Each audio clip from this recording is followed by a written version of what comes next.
What up, WINBUSH here, and today I want to show you how you can take your splines and bring them into Unreal Engine. Now, the magic to making all this happen is, of course, Cinema 4D. Sorry, Blender folks. But for real, without further ado, let's jump right into it.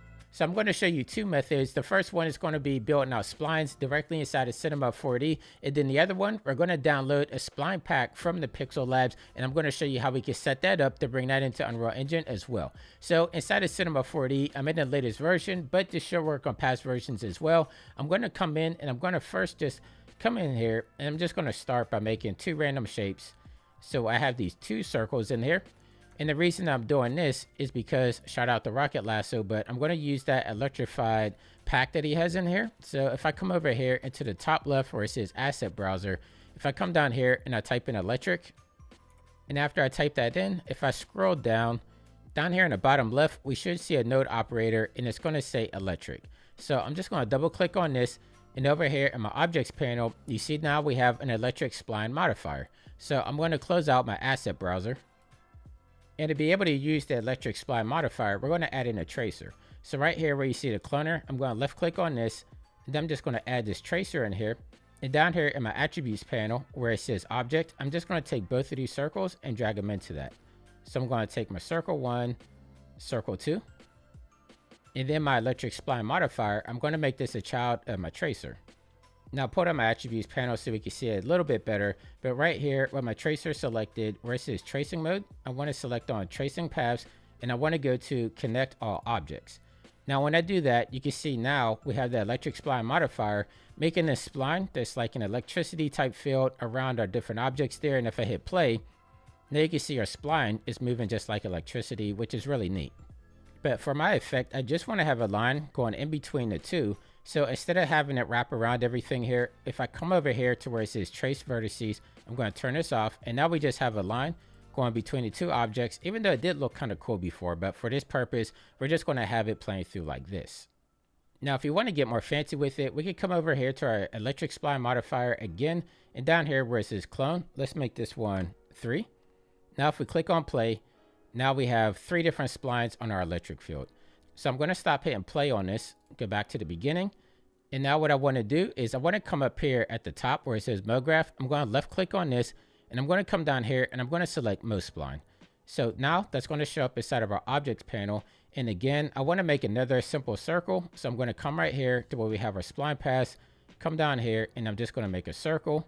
So one last object we're going to add, if I come right here where it says subdivision surface, I'm going to hold down the left click on this, and we're just going to add a sweep.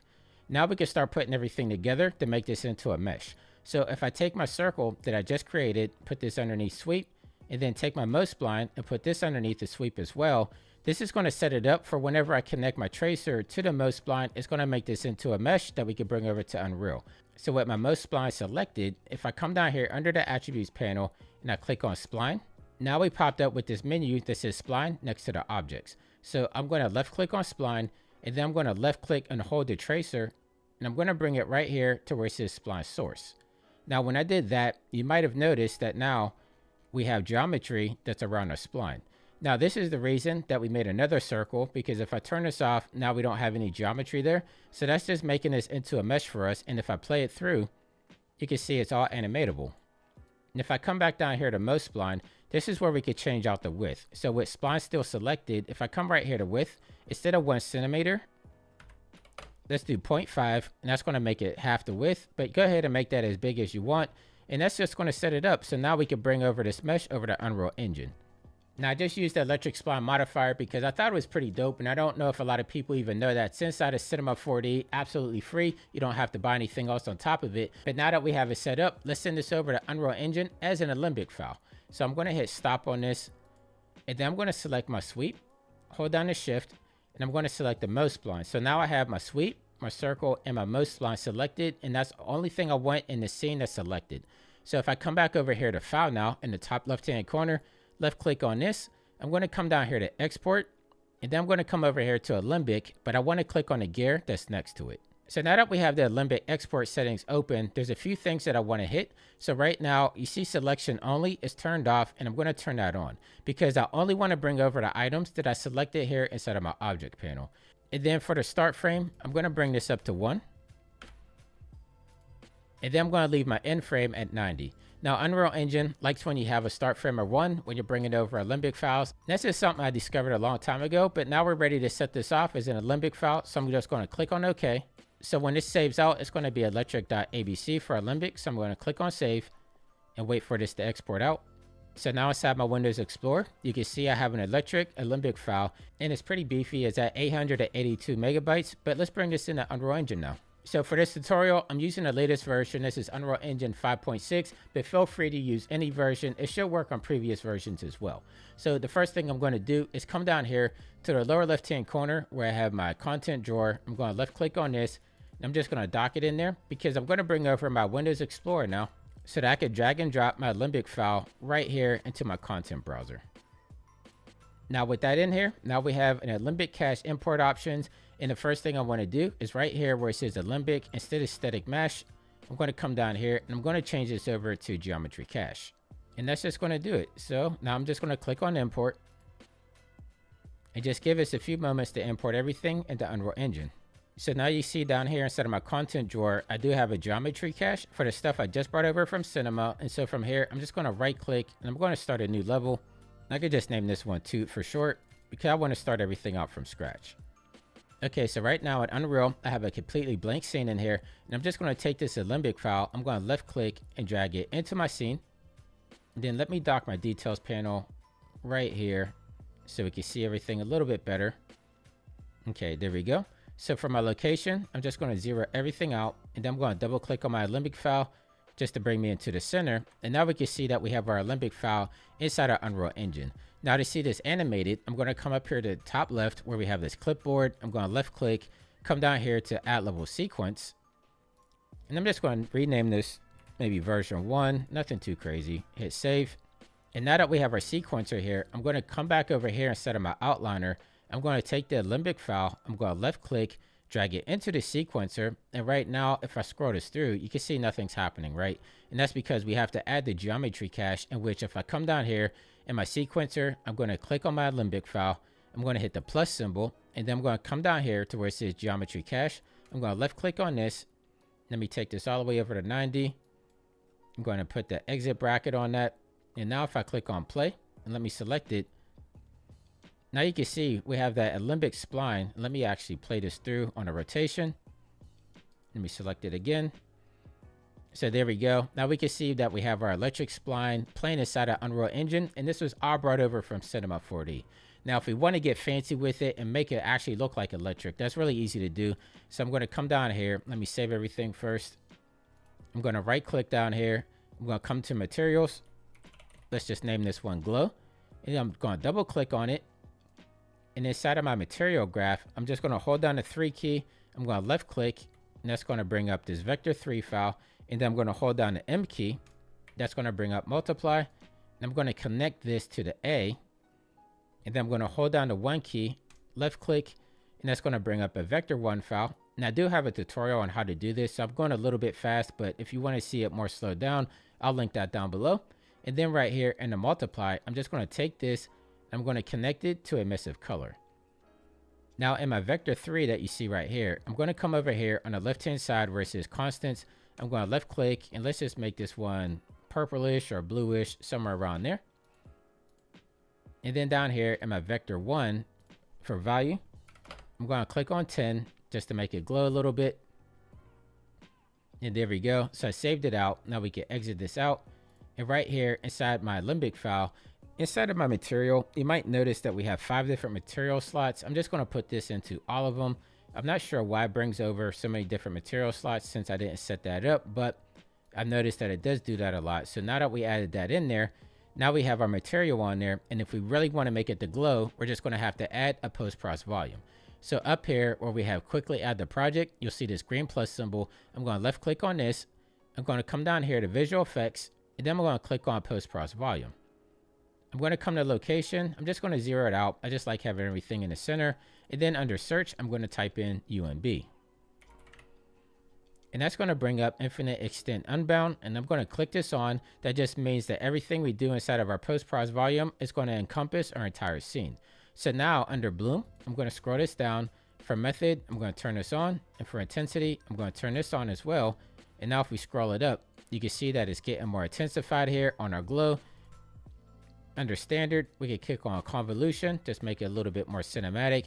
And let's actually turn down this lens flare here. So I'm going to come back over here under my post-process volume. I'm just going to scroll down to where it says lens flare. I'm going to take our intensity. I'm going to turn it all the way down. And then our bokeh size, I'm going to turn that all the way down to 0 as well.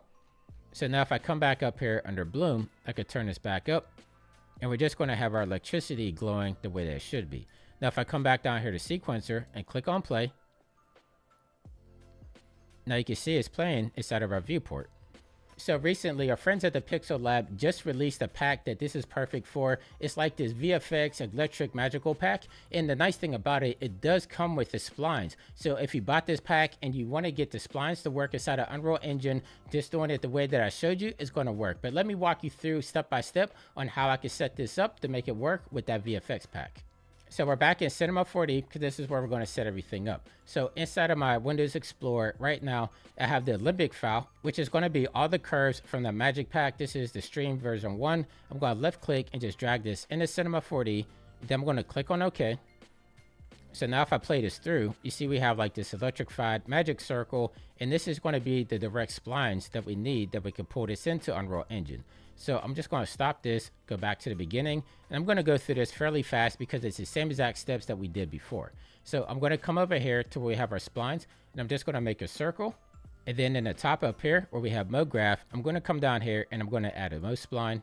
And when I do that, it looks really big, and that's because these actually come in very, very small. So if I scroll out here a little bit more to where we're at like a decent size, and then we're just going to come down here and take this Limbic pack that we got there from the Pixel Labs. I'm just going to bring this up to like 100 by 100, somewhere around there. Now we're at a more manageable size. So what I'm going to do now is under most spline, I'm going to come over here again under object. I'm going to click on spline. Then I'm going to take the curves that we got from the Pixel Labs. I'm going to left click and drag them under the source spline right here. And now the last step from here is we're just going to put a sweep in here. So I'm going to click right here, come over here. I'm just going to add a sweep. Then I'm going to take the circle. I'm going to make it a child of the sweep.